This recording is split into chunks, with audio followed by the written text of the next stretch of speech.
సరే తీరుస్తావా? బరాబర్ తీరుస్తానని సభావేదికగా అడగమన్నా నువ్వు అడగాలి, నేను తీరుస్తా. ఇక్కడి నుంచే మన పని స్టార్ట్ అవుతుంది. సర్పంచ్గా నువ్వు నన్ను గెలిపియాలి. అంతేనా? సరే మై డియర్ ప్రజలారా, నేను మీ తరపున కోరుకుంటున్నా, ఏమిస్తాడో చూస్తా. సరే మాకు ఇంటికి ఒక ఉద్యోగం ఇప్పి. ఏం తమ్మి? ఇంటికి ఒక ఉద్యోగం ఇప్పి మంచిగా ఉద్యోగం చేసుకుంటాం, పిల్లల్ని సాదుకుంటాం, బతుకుతాం. ఇంటికి ఒక ఉద్యోగం అంతేగా? నవ్వుతాడేంది? ఇత్తడు కావచ్చు. కాదు తమ్మి, నౌకరి నీకు కావాల్సి ఇత్తడు. నౌకరి ఎంతసేపు తమ్మి? నౌకరి ఇయ్యలే కదా. చూసినావా? ఇత్తడు. చెప్పండి. ఒకటి తమ్ముడా, నీ పేరేమో ఉండే? నాకే తెలుస్తలేదు, మర్చిపోయినా. సరే మర్చిపోయినావు తమ్మి, మర్చిపోతామే కానీ నువ్వు ఒకటి మర్చిపోవాలి. ఏందనంటే ఇప్పుడు ఉద్యోగం ఇచ్చుడు నాకు పెద్ద పని కాదు, ఇస్తా, రేపు ఇయాలకే ఇస్తా ఉద్యోగం. కానీ నువ్వు ఇట్లా సర్కారుని చదివే పెద్ద నౌకరి పెట్టుకొని ఉద్యోగం అనే కిరికిరి పెట్టుకున్నావు అనుకో, నిన్ను కూర్చుంటే తాను కూర్చొనియరు, పెగ్గేసే కాడ పెగ్గేనియరు, పడేకాడ పండనియరు, ఉండకాడ ఉండనియరు, బజార్ పండి ఊగనియరు, ఇలా పండి తిరగనియరు. అవసరమా తమ్మి నీకు నౌకరి? అంటే ఉద్యోగం వద్దంటావు?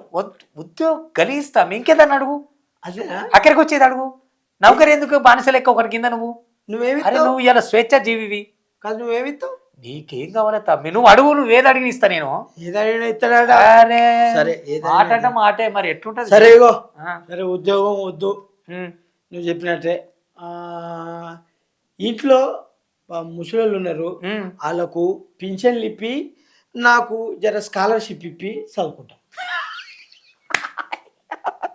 నువ్వు ఇంకెంత పెద్దదో అడుగుతావు అనుకుంటున్నా. ఇంకా పింఛన్లా అగ్గో ఇత్తడిగా, ఇదైతే ఖచ్చితంగా చెప్పండి.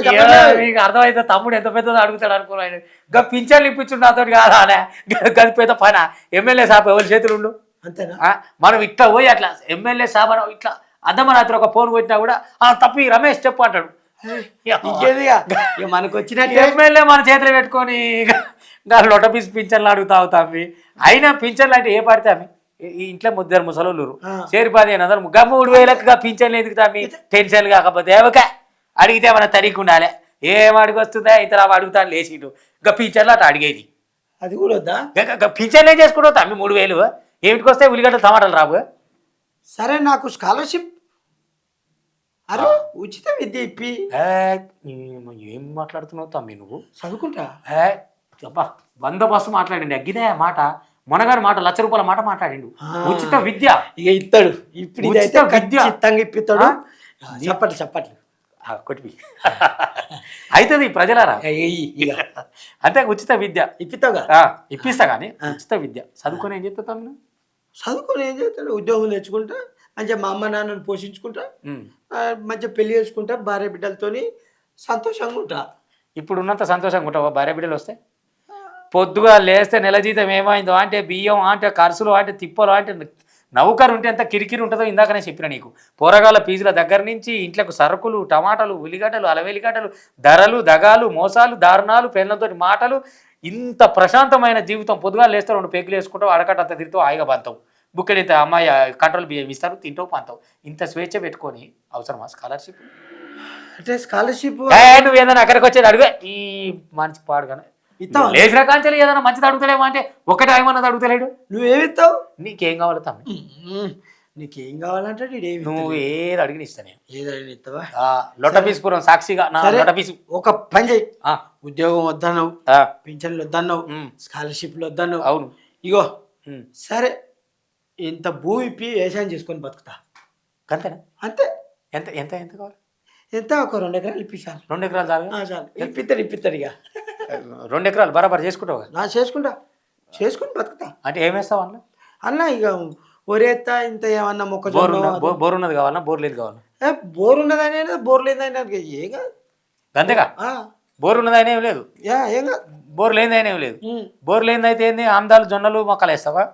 బోర్ ఉన్నదైతే ఇంత ఓరి వేసుకుంటా, మంచిగా పండించుకుంటా బతుకుతా. నాకు అది ఇప్పి ఇక నువ్వు గెలిచినట్టే సర్పంచ్గా. నా ఓటు, నీ ఓటు నాకేగా? నా ఓటు కాదు, అందరు ఓట్లు వేపిస్తా, అందరు ప్రజలు అందరు ఓట్లు చెప్తున్నా. సభాముఖంగా ఈయన భూమి కావాలంటుండు. ఓకేనా?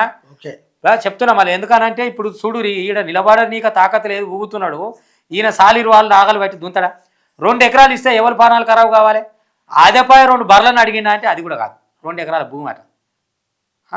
ఏం చేసుకుంటావు తమ్మి భూమి నీతోటి ఏడైతుంది పనిస్తే లాస్ వచ్చింది అనుకో నువ్వు ఏడబడతావు మళ్ళీ అప్పన కడతావా ఏదైనా అక్కడికి వచ్చేది అడుగు తమ్మి నేను ఇస్తా నీకేం కావాలని అడుగు నువ్వేమిస్తావు? నీకేం కావాలి నువ్వేమిస్తావంటే ఏం కావాలంటే ఏంది ఏది అడిగినా సరే, అది భూమి కూడా వద్దంటావు.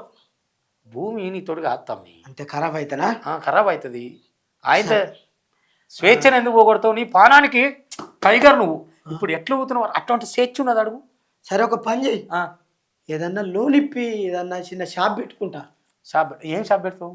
ఏదన్నా కిరాణా షాప్ పెట్టుకుంటా, లేదంటే ఏదన్నా పంచర్ షాప్ ఏదో పెట్టుకుంటా, ఏదో పెట్టుకుంటా, బతుకుతా. ఇప్పి లోన్ ఇప్పిస్తావా చెప్పు, అందరు రోడ్లు ఇప్పిస్తా. నేను బరాబర్ ప్రజలారా తమ్ముడు అడగక ఒక ఉపయోగకరమైనటువంటిది ఒక లోను అడిగిండు, ఒక షాప్ పెట్టుకొని బతుకుతాను అంటుండు సర్పంచ్ సాబ్. ఒక్కసారి నేనుండగా చప్పట్లు ఇది ఖచ్చితంగా ఇప్పిస్తాడు. ఇక మనకి మన అందరం వ్యాపారం చేసుకొని బతుకుదాం. ఖచ్చితంగా ఈ తమ్మునికి ఒక దుకాణం పెట్టించే బాధ్యత నాది. ఎందుకనంటే ఆయన ఒక దుకాణం దగ్గర కూర్చొని దాన్ని మెయింటైన్ చేసుకుంటూ జీవనోపాధి తీసుకోవాలనుకుంటుండు. చాలా మంచి ఉద్దేశం. కానీ ఇదే సభాముఖంగా నేను అదే తమ్ముడిని అడుగుతున్నా, మరి ఓపికతోటి పొద్దంతా షాపులో కూర్చోవలసి వస్తుంది. నీతోటి కాని పనది కాబట్టి నీతో అయ్యే పని అడిగితే ఇంకా మంచిగుంటుందని నేను సభాముఖంగా తెలియజేస్తున్నా. అంటే ఆల్రెడీ నేను ఒక దుకాణం ఓపెన్ చేసినా నీకు ఆ దుకాణం వద్దంటావు. వద్దు. సరే ఇది కూడా నేను చేయలేనంటావు. చెయ్యలేవు. ఇక చూడు సార్, ఇక మన ఇచ్చంత్రాల ఊరుండే మన ఊరి పేరు చూసినావా? అందుకనే గుర్తుంటట్టు లొట్టపీసుపురం అని. లొట్టపీసుపురం ప్రజలారా, ఇక నాకు అర్థమైంది. నీకేం కావాలో చెప్పు, నేను ఇస్తా. నువ్వు ఆగా నీ లొట్టపీసు. అరే నేను అడిగింది ఏది ఇస్తలేవు, మళ్ళీ లొట్టపీసు అంటాను. ఇది కాదు, ఇగో ఇదంతా కాదు, మనకి ఏం వద్దు, ఇది వద్దు అది వద్దు, కానీ ఇగో ఒక బిర్యానీ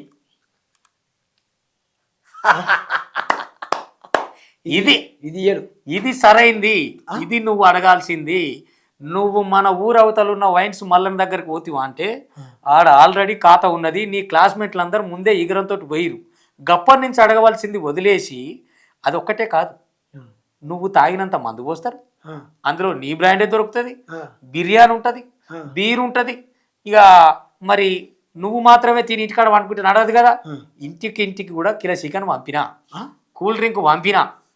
ఓ అంటే మాకేమో క్వార్టర్ బిర్యానీ, ఇంట్లో వాళ్ళకేమో కిలో చికెన్. తమ్మి ఆలోచించు, ఇంటికి కిలో చికెన్ అంటే ఎంత ఖర్చు ఉంటది, ఎంత కష్టపడాలి నేను. అంతేనా? ఆ ఊరి కోసం ఊరోళ్ళు కమ్మగా తినాలి, నిమ్మలంగా నిద్రపోవాలని కూల్ డ్రింక్ పంపినా, చికెన్ పంపినా, మాల్ మసాలా పంపినా. ఇక ఇంతకంటే ఏం చేస్తాను చెప్పు ఊరికి? ఇదైతే ఇంతకంటే నువ్వు కమ్మగా తిని పడడం కంటే ఏం కావాలి నీకు? అవన్నీ అడిగే బదులు అవన్నీ ఏమిటికి తిని పంతందుకేగా. అంతేనా? నువ్వు కమ్మగా తింటందుకు నేను అరేంజ్ చేసిన కిలో చికెన్, ప్రతి ఇంటికి కిలో చికెన్ పంపిన. ఓ బాండ్ రాసిస్తావా? ఇస్తాను, కిలో చికెన్ ఇస్తాను. పోయింది ఆల్రెడీ, ఇంకా బాండ్ రాసి ఇచ్చేది ఏంది? ఇంకేమైనా కావాలంటే చెప్పు, బాండ్ రాసిస్తా. సరే, ఎట్లా కనపడుతున్నాం నీకు? మేము ఊరోళ్ళము ఎట్లా కనపడుతున్నాం చెప్పు. ఏం తమ్మి మాట మారింది? ఇప్పటిదాకా నువ్వు అడిగిందే కదా నేను ఇస్తాను. ఏది కాదన్నా నువ్వు అడిగింది? నువ్వు సర్పంచ్గా గెలవాలంటే మేము బిర్యానీ తిని పండాలి, నీకు ఓట్లు వేయాలి. అవును, నువ్వు గెలుస్తావు. అంతేనా? అవును. అంటే ఊర్లో చదువుకున్న వాళ్ళు అంటే నీకు ఎటకారంగా కనిపిస్తుందా? ఊరు గ్రామస్తులు అంటే నీకు ఎటకారంగా కనిపిస్తుందా? ఊరోళ్ళు కదా, వీళ్ళకి ఏం తెలియదు, వీళ్ళని మోసం చేయొచ్చు, ఎటనన్నా ఒక బీర్ ఇచ్చి ఒక బిర్యానీ ఇచ్చి వీళ్ళను పండుకోబెట్టి మత్తులో ముంచి వీళ్ళతో ఓట్లు వేయించుకొని తర్వాత నేను పబ్బం గడుపుదాం, నా సంగతి నేను చూసుకుందాం అనుకుంటున్నావా? హలో మిస్టర్, ఇప్పటిదాకా వేరేలాగా ఉంటుంది. నీలో ఉన్న ఇట్లాంటి బయటికి తీయడం కోసమే నేనేదో ఇట్లా తాగినట్టు యాక్టింగ్ చేసి నీ దగ్గరికి వచ్చిన. హలో గ్రామస్తులారా, చూడండి, మనంతో ఇప్పుడు మనం ఒక బాండ్ రాయించుకుందాం. బాండ్ తీసుకొస్తా ఉండు. ఇగో ఊర్లో ఎన్ని వాడలు ఉన్నాయో అన్ని వాడలకు నువ్వు సీసీ రోడ్లు వేపియాలి. ఓకే. ఎన్ని స్తంభాలు ఉన్నాయో అన్ని స్తంభాలకు విద్యుత్ అలా వెలుగుతూ ఉండాలి. ఓకే, అర్థమైందా? ఊర్లో పేదోళ్ళు ఎవరున్నా వాళ్ళకు బతకడానికి జీవనోపాధి కల్పించాలి. ఓకే. అయిందా? చదువుకున్న యువకులు ఎవరున్నారో వాళ్ళకు ఈ క్రికెట్ కిట్లు ఇవిగా ఇప్పించేది. వాళ్ళకు చదువుకోవడానికి అవసరమైన వసతులు కల్పించాలి, వాళ్ళకు పుస్తకాలు ఇప్పించాలి, వినాయకుని బొమ్మ స్కాలర్షిప్. ఇప్పిస్తా, చందా రాస్తా, హలో, లడ్డు ఇప్పిస్తా. నువ్వు వినాయకుడు బొమ్మ ఇచ్చినంత మాత్రాన, నువ్వు చందా రాసినంత మాత్రాన, లడ్డు ఇప్పించినంత మాత్రాన ఇప్పుడు మేము కరిగిపోయేటట్టు లేవు. మేము మారిపోయాను, మేము కూడా చదువుకున్నాం. డాక్టర్ బిఆర్ అంబేద్కర్ చూపించిన మార్గంలో నడవడానికి మేము సిద్ధమైనాం. ఆయన ఇచ్చిన ఓటు ఆయుధాన్ని నిలబెట్టుకోవడానికి మేము సిద్ధమైనాం.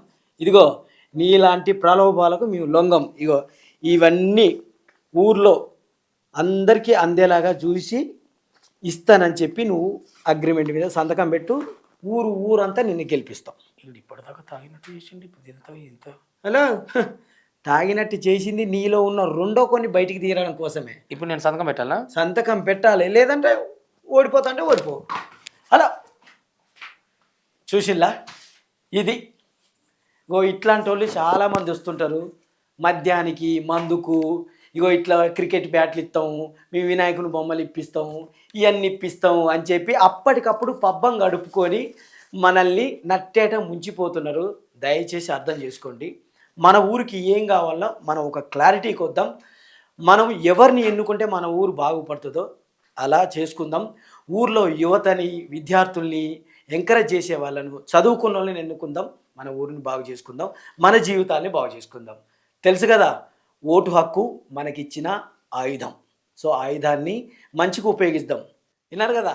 సో మంచి అభ్యర్థిని ఎన్నుకోండి, ఊరు అభివృద్ధికి తోడ్పడండి. జై హింద్.